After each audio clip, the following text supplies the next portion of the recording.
आप तिब्बत से लेकर के सुदूर दक्षिण तक श्रीलंका तक आप चले जाइए और पूरब में जो हमारे दक्षिण पूर्व एशिया से जुड़े हुए देश हैं, यहां पर इन सभी देशों में जो बृहत्तर भारत था, वर्तमान बांग्लादेश में, पाकिस्तान में, अफगानिस्तान में, इन सभी देशों में आपको नाथ संप्रदाय से जुड़े हुए मठ, मंदिर, धूना, गुफा, खो, ये सभी आपको देखने को मिल सकते हैं। ये परंपरा अपने आप में बहुत समृद्ध परंपरा थी, लेकिन उस समृद्ध परंपरा ने कभी भी सामाजिक विकृतियों का समर्थन नहीं किया। सामाजिक विकृतियों के खिलाफ, सामाजिक कुरीतियों के खिलाफ आवाज उठा करके हर प्रकार की उन विकृतियों और उस प्रकार की जो कुरीतियां थी, जो समाज में विखंडन पैदा करती हो, भेदभाव को बढ़ाती हो, सामाजिक मान्यताओं को कमजोर करती हो, उनके खिलाफ नाथ पंथ के योगियों ने सदैव आवाज उठाई। स्वाभाविक रूप से विकृति और कुरीतियां तब जन्म लेती हैं जब व्यक्ति केवल कानों से सुनी हुई बातों पर विश्वास करता है, अनुमान पर आधारित कोई कार्य करता है।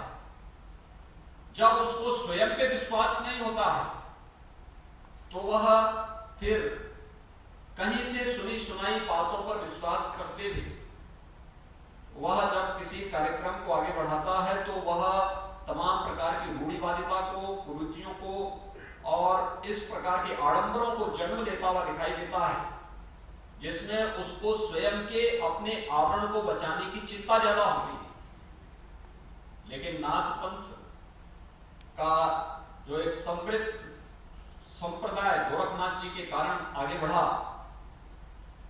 इसने प्रत्यक्ष अनुभूति को जीवन का आधार बनाया। ये प्रत्यक्ष अनुभूति यह साधना से जुड़ा हुआ हो, ज्ञान से जुड़ा हुआ हो, या फिर समाज की से जुड़ी हुई किसी समस्या से जुड़ा हुआ हो, अगर वह प्रत्यक्ष अनुभूति पर आधारित नहीं है तो उसको नाथ संप्रदाय के योगियों ने कभी मान्यता नहीं दी है। और यही कारण है कि झोपड़ी से लेकर के राजमहल तक इस संप्रदाय का दखल आदिकाल से निरंतर रहा है और वह परंपरा उसी समृद्ध भाव के साथ आगे बढ़ती गई।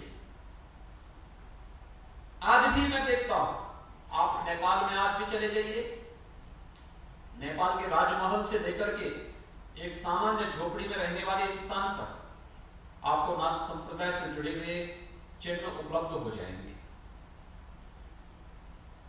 नेपाल में काठमांडू जो नाम है, एक काष्ठ मंडप के आधार पर ही इसका नाम काठमांडू पड़ा। और काष्ठ मंडप किसी और का नहीं, गोरखनाथ जी का जो मंदिर था वो काष्ठ मंडप पर आधारित था। उस आधार पर ही नेपाल का राजधानी काठमांडू का नाम काठमांडू पड़ता है। जब आप काठमांडू में जाएंगे, पशुपतिनाथ मंदिर और जो शक्तिपीठ है, इन दोनों के बीच में जो एक छोटी सी पहाड़ी है, उसके बीच में जो मृगस्थली है, जो सिद्ध स्थली के रूप में जानी जाती है, गुरु गोरखनाथ जी की साधना स्थली के रूप में उनका मंदिर, मठ आज भी वहां पर स्थित है। आप नेपाल में अन्य तमाम स्थलों पर जाएंगे, दान में आएंगे। 7वीं शताब्दी में गोरखनाथ जी के शिष्य हुए रत्न परीक्षित, ये वहां के राजकुमार के बाद में रतननाथ के रूप में बहुत सिद्ध योगी हुए। इतने सिद्ध योगी थे कि दांग से, आज का जो बलरामपुर जिला है उत्तर प्रदेश में, तुलसीपुर में देवीपाटन मंदिर, वहां पे शक्ति पीठ की विग्रह की स्थापना महायोगी गुरु गोरखनाथ जी ने की थी। और वहां पर नित्य प्रति मां की आराधना के लिए रतननाथ जी की सवारी वहां से तांग से देवीपाटन आती थी, देवीपाटन से वापस जाती थी। आज भी एक परंपरा है, चैत्र नवरात्रि में एक यात्रा आती है नेपाल से तांग से, और प्रतिपदा से चतुर्थी तक, तो वहां पर मां का अनुष्ठान होता है, और चतुर्थी से यानी पंचमी से लेकर के नवमी तक वहां पर पात्र देवता के रूप में गोरखनाथ जी का अनुष्ठान होता है। गोरखनाथ जी की पूजा उसके बाद वहां पर होती है। यात्रा रतननाथ जी के रूप में जो नेपाल से आए हुए योगी होते हैं उनके द्वारा उसको नेतृत्व प्रदान किया जाता है। नेपाल के अंदर अनेक ऐसे स्थल आपको मिलेंगे, और भारत के अंदर भी जिस भी राज्य में आप जाएंगे उन सभी राज्यों में आपको महायोगी गुरु गोरक्षनाथ जी से जुड़े हुए मठ, मंदिर, गुफा, खो, धूना, ये सभी देखने को मिल जाएंगे। हर एक राज्य में देखने को मिल जाएंगे। उत्तर में, दक्षिण में, पूरब में, पश्चिम में, महाराष्ट्र के अंदर नवनाथों की जो परंपरा है, ये पूरी परंपरा तो नाथ पंथ के योगियों से ही जुड़ी हुई परंपरा है। नाथ पंथ से जुड़ी निकली हुई तमाम ऐसी अन्य उपासना विधियां हैं जो आज भी पूरी मजबूती के साथ भारत की इस आध्यात्मिक और दार्शनिक व्यवस्था को मजबूती प्रदान करने में अपना योगदान दे रही है। आवश्यकता इन सब पर संयोजन की, एक समृद्ध परंपरा को किस रूप में हम आगे बढ़ा सकते हैं। मैंने इसीलिए यहां विश्वविद्यालय से इस बारे में कहा था कि विश्वविद्यालय को इंसाइक्लोपीडिया ऑफ नाथ पंथ के बारे में विचार करना चाहिए, और मुझे प्रसन्नता है कि उसका एक सार प्रथम संस्करण के रूप में आज विश्वविद्यालय ने यहाँ पे लोकार्पित किया है। मैं स्वयं भी उसका अवलोकन नहीं कर पाया हूँ, लेकिन मैं चाहूंगा कि ये परंपरा आगे बढ़नी चाहिए। आप जाएंगे तिब्बत के साथ, राघव राघव अपने साथ जो व्यापक साहित्य तिब्बत से लेकर के आए थे उसमें सिद्ध साहित्य था, विस्तृत साहित्य है। नेपाल की पूरी परंपरा, बौद्धों की जो परंपरा है, वहां पे नाथ पंथ के 84 सिद्धों को उसी रूप में मान्यता दी गई है जिस रूप में नाथ पंथ ने नवनाथ 84 सिद्धों को मान्यता दी है। वही परंपरा उन्होंने वहां पर उस रूप में स्वीकारी है। आप पाकिस्तान के अंदर जाएंगे, 8-10 वर्ष की पूर्व की घटना है। गोरखपुर का एक सिख परिवार सिंगापुर में रहता है, वो अपने किसी मित्र के साथ पाकिस्तान गए। पाकिस्तान में उनके जाने का हेतु तो था कि नानक मत्था जाएंगे, लेकिन वे वहां पर जब पाकिस्तान में घूम रहे थे तो उन्होंने वहां से पाकिस्तान से मुझे फोन किया। फोन कर रहे थे, मैंने फोन यहाँ रिसीव नहीं किया क्योंकि पाकिस्तान का नंबर था, तो मैंने उसे रिसीव नहीं किया। लेकिन जब वापस वो गोरखपुर आए, उन्होंने मुझसे मिलने का समय मांगा, कहा कि मैं जो है मिलना चाहता हूं। तो मैंने कहा ये वे मेरे पास आए, उन्होंने मुझे कहा साहब पाकिस्तान में गोरखनाथ जी का मंदिर कैसे? मैंने कहा आपको क्या मतलब पाकिस्तान से? उन्होंने कहा नहीं, मैं पाकिस्तान गया था और पेशावर के पास एक जोगियों वाला पहाड़ी पे यात्रा चल रही थी और वे सभी गोरखनाथ जी की जय जयकार कर रहे थे।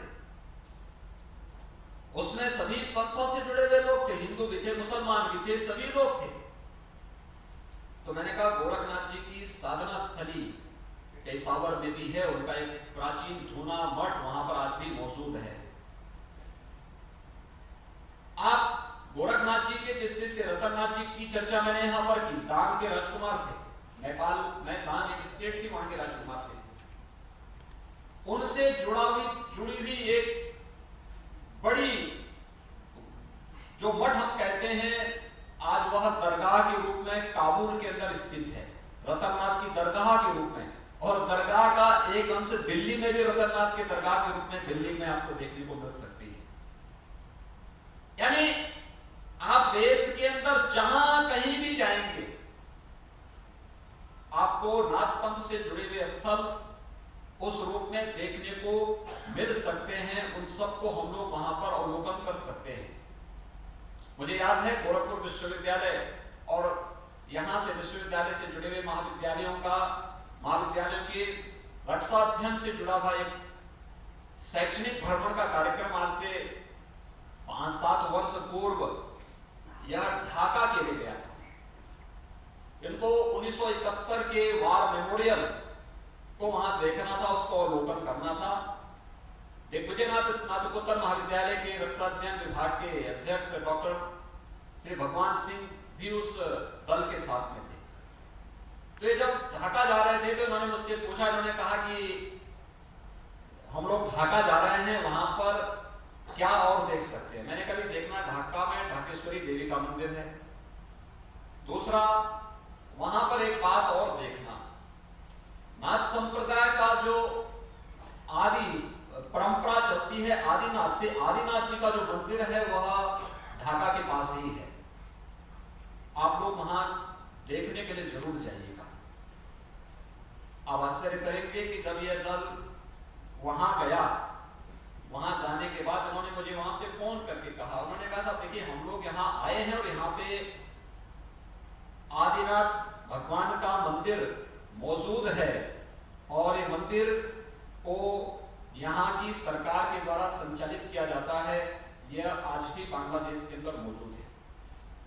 हमारे नाथ पंथ की जो अलग अलग यहाँ पे उपपंथ हैं, उनकी शाखाओं का जन्म भी अलग अलग स्थानों पर देश, बृहत्तर भारत के अंदर जो आज अलग अलग देश हैं उनके अंदर अलग अलग स्थानों पर उस रूप में हुआ है।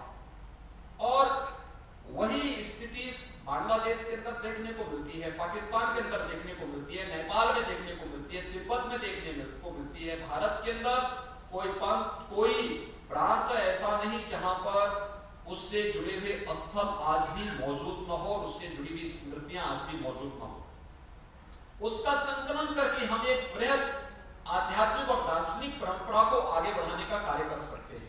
यह एक पक्ष है।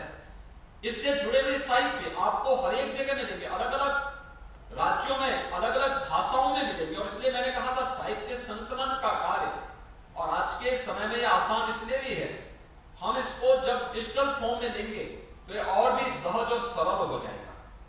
हमें उस दिशा में प्रयास प्रारंभ करना चाहिए। ये आने वाली पीढ़ी के लिए और आने वाले समय में यह भारत की आध्यात्मिक और सांस्कृतिक विरासत को वैश्विक मंच पर रखने का एक बहुत अच्छा माध्यम हमारे लिए बन सकता है। इससे इस पर प्रयास प्रारंभ किए जाने की आवश्यकता है। दूसरा, इसका जो व्यावहारिक पक्ष है, जिसके बारे में मैं कह रहा था कि जब व्यक्ति का व्यावहारिक पक्ष नहीं होता, वो सैद्धांतिक पक्ष पर सुनी सुनाई बातों पर विश्वास करता है, तो वह किसी न किसी रूढ़ी, किसी न किसी पाखंड और किसी न किसी कुरीति की चपेट में वह परंपरा आती है और फिर वहां से विकृति जो प्रारंभ होती है वह कालांतर में लोग का, समाज का व्यापक क्षति पहुंचाती है।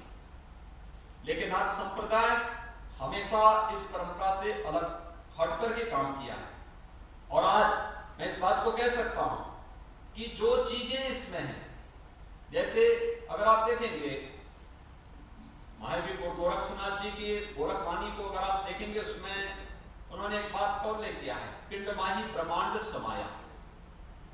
यानी उन्होंने क्या कहा, उन्होंने कहा कि देखो अलग विषय है, अलग अलग कोई नया साधक है, उसके लिए मंदिर में जाना आवश्यक है, वो मंदिर में जाएगा, एक सामान्य श्रद्धालु मंदिर में जाकर के अपनी उपासना करेगा, उसके लिए आवश्यक है। लेकिन अगर कोई एक साधक है जो अपनी साधना की प्रकार एक उसके साथ आगे बढ़ चुका है, उसके लिए सब बाह्य चीजें बहुत मायने नहीं रखती हैं। उसके लिए तो महत्वपूर्ण क्या है, उसके लिए अपना शरीर ही साधना का केंद्र बिंदु है। जो कुछ ब्रह्मांड में है, संपूर्ण ब्रह्मांड में जो कुछ उसे दिखाई देता है वह सब कुछ उसके शरीर में है। लेकिन उसके लिए उन्होंने क्या कहा, उसके लिए उन्होंने कहा कि भाई इसके लिए आपको काया शोधन पर ध्यान देना पड़ेगा, शारीरिक शुद्धि, और शारीरिक शुद्धि के बाद फिर मानसिक शुद्धि की तरफ ध्यान देना पड़ेगा। इसके लिए उन्होंने क्या बात कही, उन्होंने कहा अवधू आहार तोड़ो, निद्रा मोड़ो, कबो न होएगा रोगी, छठे क्षमा से काया पलटिवा, जो को बिरला वियोगी। यानी देखिए, ये जो गोरखवाणी की जो भाषा है, उस भाषा का अगर आप अवलोकन करेंगे तो आप देखेंगे कि जितने भी हमारी क्षेत्रीय भाषाओं के शब्द हैं, ये उसमें आपको देखने को, शब्दियों में देखने को मिल जाएंगे। शब्दों का चयन किस रूप में हुआ है।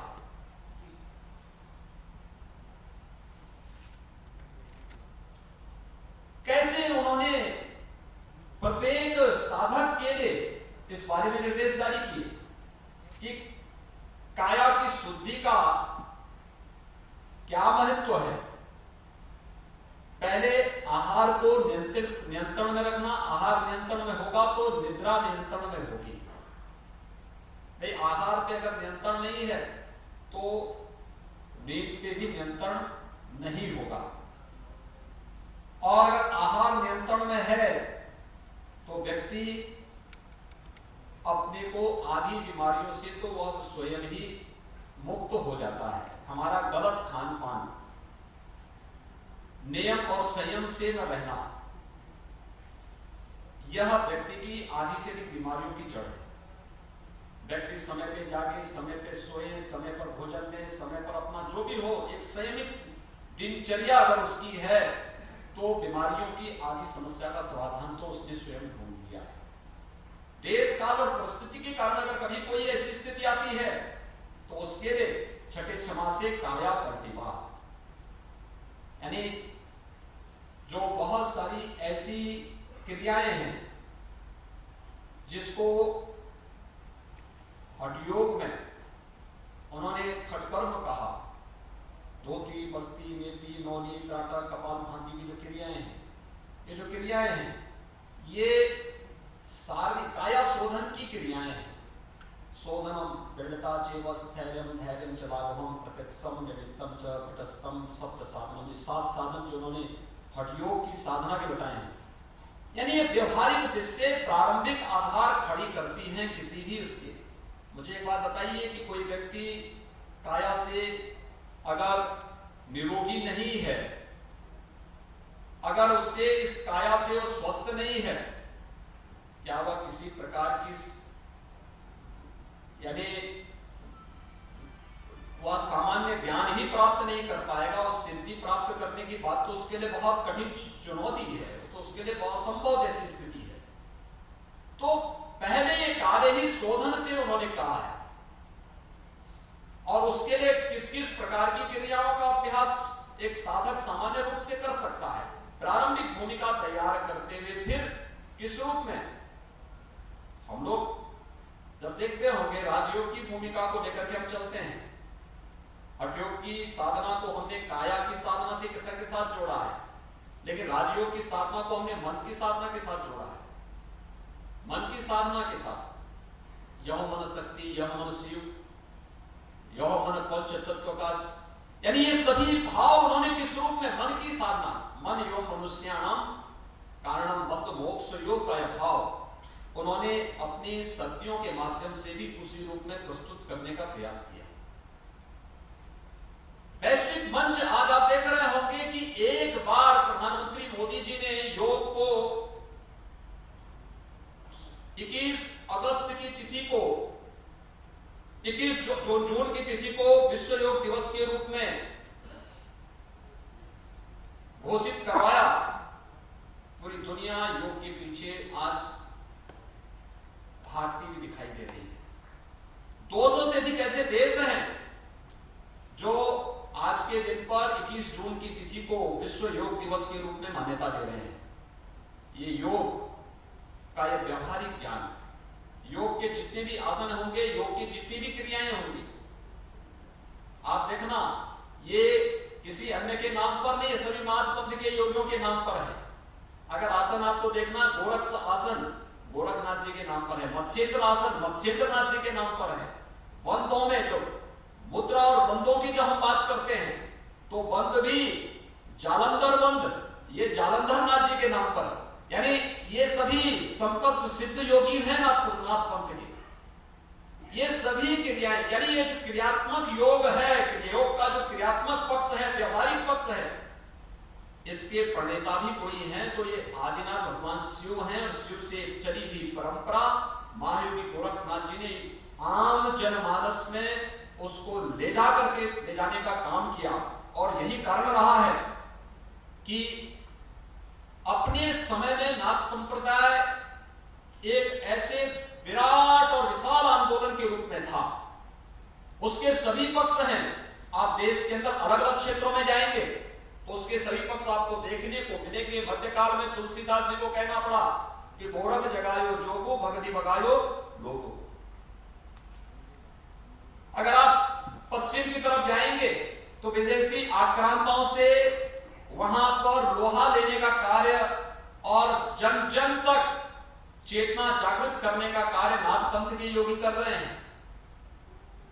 आनंद मठ में वंदे मातरम के जिस गीत को अब राष्ट्र गीत के रूप में मान्यता देते हैं, उस गीत के जो सन्यासी है वो कोई और नहीं, नाथ पंथ से जुड़े हुए ये वही योगी हैं जो गांव-गांव में जाकर के जाग मछंदर गोरख आया का गीत के माध्यम से जन चेतना को जागृत करने का कार्य करते रहे हैं।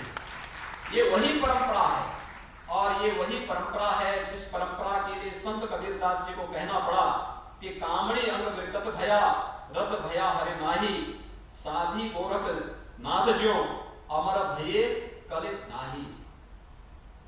ये वही परंपरा है जिसके लिए पद्मावत में मलिक मोहम्मद जायसी को कहना पड़ा बिन गुरु पंथ न पाइए भोले सोलो भेंट, योगी सिद्ध होई तब जब गोरख सो भेंट। ये जो भाव हैं, ये भारत के वे भाव हैं जो हम सबको एक साथ इस परंपरा के साथ जोड़ने और इस परंपरा के उन भावों को समाज के सामने लाने के लिए एक मंच देते हैं। और मैं गोरखपुर विश्वविद्यालय, दीनदयाल उपाध्याय गोरखपुर विश्वविद्यालय को इस बात के लिए हृदय से धन्यवाद दूंगा कि उन्होंने महायोगी गोरखनाथ शोधपीठ के इस कार्य को इस अंतरराष्ट्रीय संगोष्ठी के माध्यम से आगे बढ़ाने का काम किया है। इंसाइक्लोपीडिया ऑफ नाथ पंथ यानी नाथ पंथ का विश्वकोश इस दिशा में हर एक प्रकार के साहित्य को आगे बढ़ाने में बहुत बड़ी भूमिका का निर्वहन करेगा। और मैं मानता हूं बहुत बड़ा साहित्य आपको मिलेगा। आप नेपाल में जाइए, नेपाल जो राज परिवार है उनकी जो लाइब्रेरी है वहां पर जाकर के आप भांग में जाएंगे, राजा जो रतननाथ मठ है वहां की लाइब्रेरी में आपको ढेर सारा साहित्य मिलेगा। जोधपुर नरेश की लाइब्रेरी में अगर आप जाएंगे जोधपुर में बहुत समृद्ध साहित्य नाथ पंथ से जुड़ा हुआ आपको वहां पर देखने को मिलेगा। और देश के अंदर अलग अलग भाषाओं में आप चले जाइए, अलग अलग में, तिब्बती में, नेपाली में, असमी में, बंगाली में, उड़िया में, हिंदी में। आपने यहाँ पे जो साहित्य रखा है ये हिंदी और एक आध पुस्तकें इंग्लिश की हैं। याद रखना फिलॉसफी ऑफ गोरखनाथ जो पुस्तक लिखी है आचार्य अक्षय कुमार बनर्जी ने।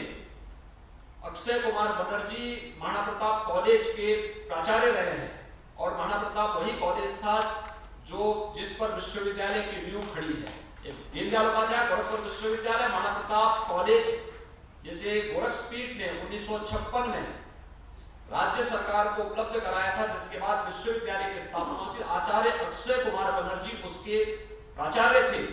मेमन सिंह और कोलकाता विश्वविद्यालय में दर्शन शास्त्र के प्रोफेसर थे।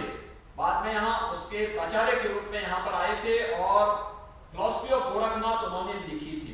बांग्लादेश की पृष्ठभूमि होने के बावजूद नाथ पंथ की परंपरा के साथ किस रूप में जुड़े थे, यह भाव उसके माध्यम से आपको देखने को मिल सकता है। तो बहुत इंग्लिश का साहित्य कम है, लेकिन अन्य भाषाओं में आपको बहुत समृद्ध साहित्य इसमें देखने को मिलेगा।